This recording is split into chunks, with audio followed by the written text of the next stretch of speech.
panoorin kung paano huhulihin at magdurusa sa kulungan yung inyong mga among katulad ni Rodrigo Roa Duterte, ni Sara Bolate at ng iba pang umabuso sa kanilang mga pera at kapangyarihan.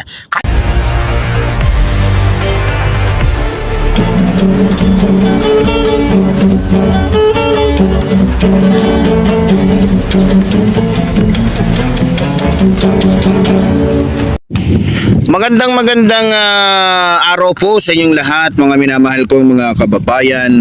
Luzon, Visayas, Mindanao na patuloy pong sumusubaybay, tumututok po sa inyong lingkod, Epifanio Labrador, dito po sa ating programang Reaction Mo, Birada Ko. So bago po tayo mag-umpisa, mga minamahal kong mga kababayan, binabati muna po natin ang ating mga kababayan Luzon, Visayas, Mindanao, maging ating mga kababayan sa abroad, syempre yung ating mga bago mga subscribers. Maraming salamat po sa inyong lahat. At syempre binabati din po natin, mga minamahal ko mga kababayan, ang ating minamahal na Pangulong Ferdinand Marcos Jr., maging ang ating minamahal na House Speaker Martin Romualdez, maging ang ating minamahal na First Lady Lisa Araneta Marcos. Okay, sa araw pong ito, mga minamahal ko mga kababayan, na hindi na po natin patatagalin pa itong ating pag-uusap, mga minamahal ko mga kababayan, no? So sa araw pong ito ay pag-uusapan po natin ito pong naging pahayag po ng mga congressman, no, bago po yung kanilang Christmas vacation, no. So bago pong lahat, mga minamahal ko mga kababayan, eto panoorin muna po natin, ang sa ganon ay mabigyan po natin ng matinding mga reaksyon o birada ito pong mga naging kaganapan po dyan sa Kamara, na kung saan ay talagang nagkaisa po ang mga congressman dyan sa Quadcom para po kasuhan hindi lamang po itong si Rodrigo Roa Duterte, maging ito pong kanyang mga ulupong na si Bato de la Rosa, maging si Bongo at iba pa na mga pulis o dating mga opisyal ng Philippine National Police. Ito at panoorin po natin, mga minamahal kong mga kababayan. Balikan na natin ang balita ukol sa rekomendasyong reklamo ng Quad Committee ng Kamara laban kay dating Pangulong Rodrigo Duterte at iba pang personalidad. Nakatutok live si Rafi Tima. Rafi. Emil, sa huling araw nga ng sesyon ng Kongreso ay prinisenta ng, bago yung kanilang Christmas break, ay prinisenta ng Quad Committee sa plenaryo yung kanilang committee report kung saan inirekomenda nga ang pagsasampa ng kaso laban kina dating Pangulong Rodrigo Duterte, Senadora Bongo, Senador Bato de la Rosa at iba pa. Nilabag daw nila ang Section 6 ng Republic Act 9851 o ang Philippine Act on Crimes Against Humanitarian Law, Genocide and Other Crimes Against Humanity sa War on Drugs noong Administrasyong Duterte. Bukod sa tatlong opisyal, kasama sa gustong pakasuhan, sina dating PNP Chief Oscar Albayalde at Debold Sinas, sina Police Colonel Ruina Garma at Edelberto Leonardo. Isinama rin ang dating Malacanang official na si Herminia Muking Espino. Sabi ng Quadcom, nakita sa 13 nilang pagdinig ang pang-abuso sa kapangyarihan at institutional impunity. Pinatunayan at nagtugma raw ang testimonya ng mga testigong humarap sa hearing at mga ebidensyang iniharap sa pagdinig mula noong Agosto hanggang ngayong buwan. Pinuna sa 43-page report na simula pa lang ng drug war, hindi natugma ang bilang ng mga drug addicts sa bansa na basehan ng drug war at paulit-ulit na binanggit ni dating Pangulong Duterte at sa datos mula sa Dangerous Drugs Board. Lumabas din daw sa pagdinig na sa kabila ng pagkamatay ng 30,000 Pilipino, maliit lang ang naging epekto nito para mawala ang problema ng droga sa bansa. So dito muna po tayo sa puntong ito, mga minamahal kong mga kababayan. Ayon ho sa pag-iimbestiga ng Kamara o ng Quadcom, bagamat pumatay ng 30,000 katao itong sinasabing war on drugs ni Rodrigo Roa Duterte, ay maliit lang ang naging epekto nito. O sa madaling salita, mga minamahal kong mga kababayan, ay maliit lang ang nagawa nito para mawala yung mga addict sa ating bansa. Maliit lang, maliit na porsyento lang. Kumbaga sa 100%, nasa palagay natin mga nasa 10% lang, no? Paano ba naman kasi mawawala?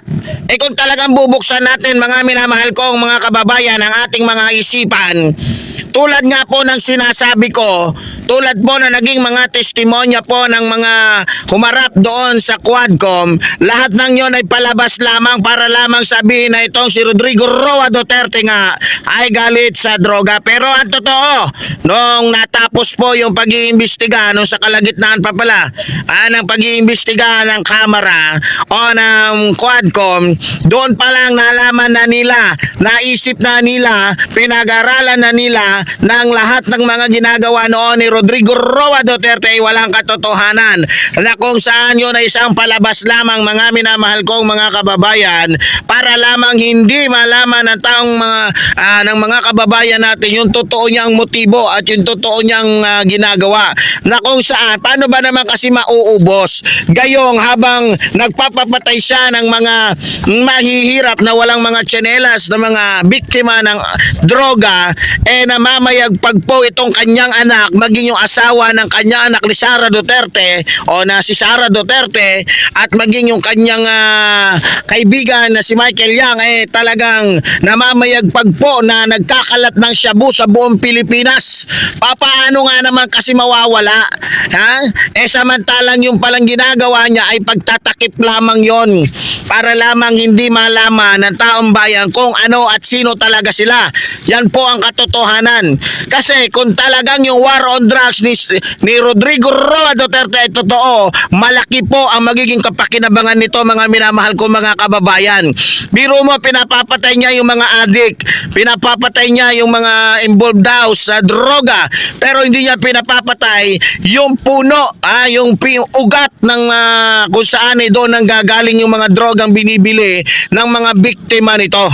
Katulad po nitong ni Alan Lim, Alan Lim at itong ni Michael Yang, na kung saan sila po nagdadala dito sa ating bansa ng tuli-tulinadang shabu, drum-drum na shabu, konti-container na shabu, So ngayon mga minamahal ko mga kababayan, maliit lang daw ang epekto nito. Malinaw po yan mga minamahal ko mga kababayan, at hindi pwede pa sinungalingan.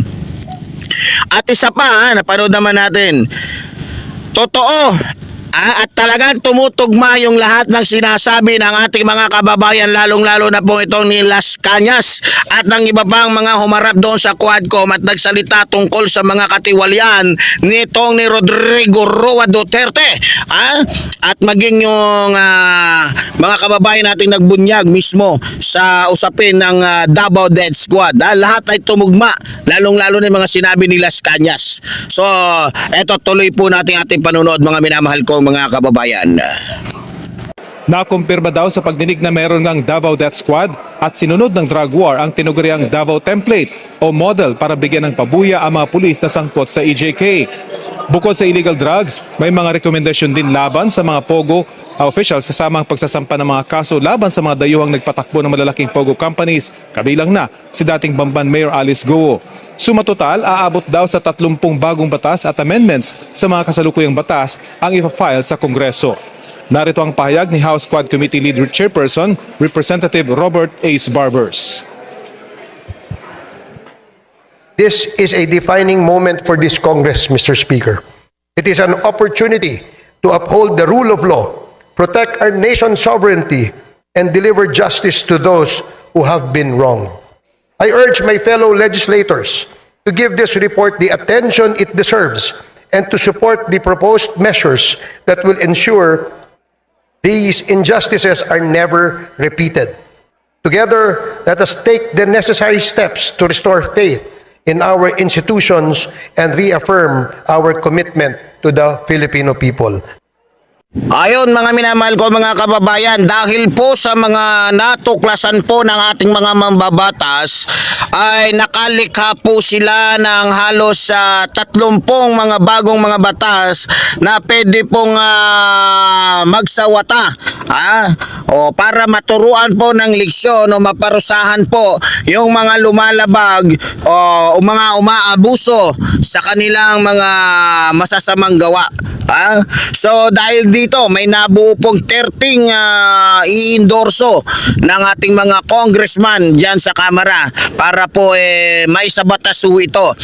At dito, narinig nyo naman po mga minamahal ko mga kababayan na hindi lamang po si Rodrigo Roa Duterte ang sasampahan ng kaso, kundi pati yung kanilang mga aso. Pati yung mga Chinese drug lords at maging yung mga nagmamayari po o yung mga nag-operate to o mga nag-ooperate ng mga pogo o mga illegal pogo dito po sa ating bansa. Katulad po ni Cassandra Ong at maging nito ni Alice Go na kung saan ay isang spy. No? Balita ko kasama din dito na ikukulong na rin kakasuhan talaga itong kapatid po ni Michael Yang na sinasabi din ni Rodrigo Roa Duterte na Pilipino.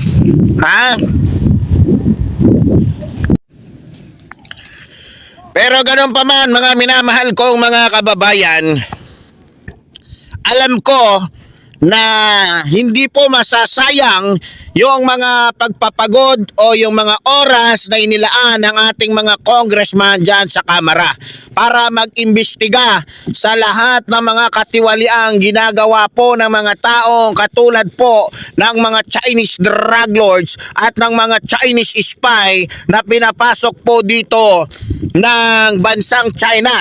No, marami pong nangyari noong mga panahon na yon, mga minamahal ko mga kababayan. Marami po tayong natuklasan, marami po tayong nakita na mga kamalian, kasinungalingan na kumbaga matagal pong pinagtakpan ng mga Duterte. Kaya nga po sa oras na ito mga minamahal ko mga kababayan, alam ko na marami po sa mga Pilipino ang talagang natutuwa at talagang nasisiyahan sa naging resulta po ng pag-iimbestiga ng ating mga congressman dyan po sa Kamara, lalong-lalo na po dyan sa Quadcom.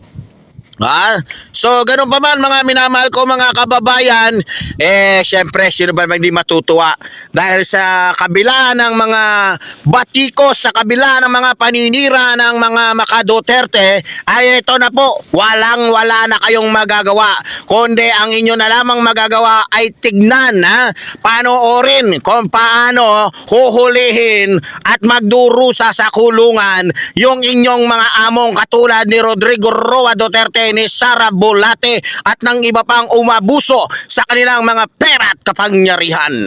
Kaya muli po mga minamahal kong mga kababayan, muli sinasabi po ng inyong lingkod, mabuhay po ang ating inang bayan, mabuhay ang nagmamahal sa ating inang bayan. Maraming salamat po.